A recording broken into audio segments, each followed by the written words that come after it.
নমস্কার বন্ধুরা, শুভ সকাল। সোনার সংসারে পরিবারের পক্ষ থেকে সবাইকে জানাই গণেশ চতুর্থীর প্রীতি ও শুভেচ্ছা। সকাল সকাল দেখো আমি নতুন নাইটি পরে একদম সানটান হয়ে রেডি হয়ে গেছি। আজকে আমাদের বাড়ি গণেশ চতুর্থী, তাই সেই জন্য উপোস করে আছি, পুজো দেবো। আমি তো জানি না, এখানে ব্লাউজ কিছু আনতে ভুলে গেছি। শাড়ি আছে কিন্তু ব্লাউজ আনিনি, সেই জন্য মা আমাকে নতুন নাইটিটা আছে কিনে দিল। তো চলো পুজোর ওখানে নিয়ে যাই।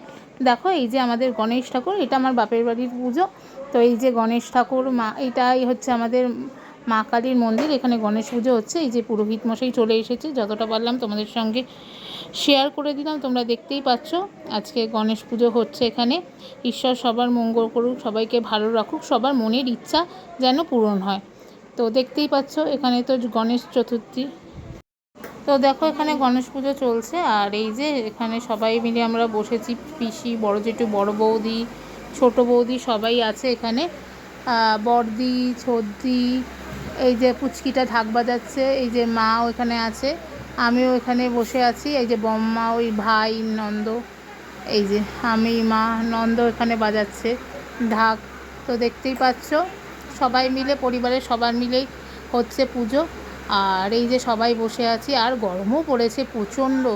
এটা হচ্ছে ছোদ্দার ছেলে, ও ঢাক ছাড়া ওকে সরালেই কাঁদবে। এরপরে যজ্ঞ হবে, যজ্ঞটা তোমাদের সঙ্গে শেয়ার করে। আমাদের ছোদ্দা ঢাক বাজাচ্ছে, আর এই যে আমাদের গনু দাদা, আর এই যে কালীমা, আমাদের প্রতিষ্ঠিত কালীমা, তোমাদের সঙ্গে শেয়ার করে দিলাম। আজকে গণেশ পুজোটা খুব ভালো করে হয়ে গেছে। দেখো এখানে যজ্ঞ শুরু হয়ে গেছে ঠাকুরের, গণেশ পুজোর এখানে যজ্ঞ বা শুরু হবে। তো তোমাদের সঙ্গে শেয়ার করে দিলাম। যজ্ঞ দেখা খুব ভালো, তোমরা দেখো যজ্ঞ হচ্ছে। আসলে উপোস করে আছি তো সারাদিন সকাল ধরে, এই ভয়েস ওভার দিতে গিয়ে হয়তো এদিক ওদিক হয়ে যেতে পারে। তোমরা কিন্তু কেউ কিছু মনে করো না, ঠিক আছে? এইদিকে যজ্ঞ চলছে। এই যে পিসি, আমি, দিদি, বড়দি, ওইদিকে ছোটদি, দেখতেই পারলে। এবার আরতি হচ্ছে, যতটুকু পারলাম শেয়ার করলাম। এখানে সবাই মিষ্টি আছে, আর এই যে সবাই ঢাক বাজাচ্ছে, এটা দেখতেই পাচ্ছ। তো পুজো মানেই বাড়িতে খুব একটা আনন্দ। আর যেহেতু আমি আজকে বাড়িতে ছিলাম, সেই জন্য আমিও সকাল থেকে উপোস করে পুজো দিয়েছি।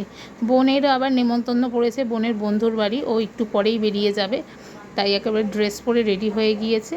তো দেখতেই পাচ্ছ এখানে মিষ্টি, বড় বৌদি সবাই দাঁড়িয়ে আছে, আর এদিকে কিন্তু আরতি হচ্ছে। ঠাম্মা বসে আছে, ঠাকুমার শরীরটা খারাপ, তাই ঠাম্মা এখানে, ঠাকুমাও এগিয়ে গুছিয়ে করছে। তো এই হচ্ছে ব্যাপার। হ্যাঁ বন্ধুরা, পুজো টুজো শেষ হয়ে গেছে। এই দেখো যজ্ঞের পোটা পরে নিয়েছি, আর এরপরে ভালো করে ফ্রেশ ট্রেশ হয়ে স্নান করে নিয়েছি। আবার গরমে ঘেমে গেছি। হ্যাঁ যাও যাও। তারপরে এই যে প্রসাদ খেয়ে নিলাম। আজকে মতন এখানেই শেষ হলো। বন্ধুরা দেখতেই পারলে আমাদের এটা আমার বাপের বাড়ির গণেশ পুজো হলো। আমি প্রসাদ খেয়েছি, একদম ফ্রেশ হয়ে এসেছি, আর পাচ্ছি না, যা গরম পড়েছে। সকাল থেকে পুরো উপোস ছিলাম, যতটা পারলাম তোমাদের সঙ্গে পুজো শেয়ার করে দিলাম। আবার স্নান করেছি, আর গরমে পাচ্ছি না। তো আজকের ভিডিওটা ভালো লেগে থাকলে অবশ্যই লাইক, কমেন্ট, শেয়ার করো। নতুন বন্ধুরা সোনার সংসার চ্যানেলটিকে সাবস্ক্রাইব করে দিয়ে বেল নোটিফিকেশানটি অন করে দিও। লাইক, কমেন্ট, শেয়ার করতে ভুলো না, সঙ্গে বেল নোটিফিকেশানটি অন করে দিও। টাটা।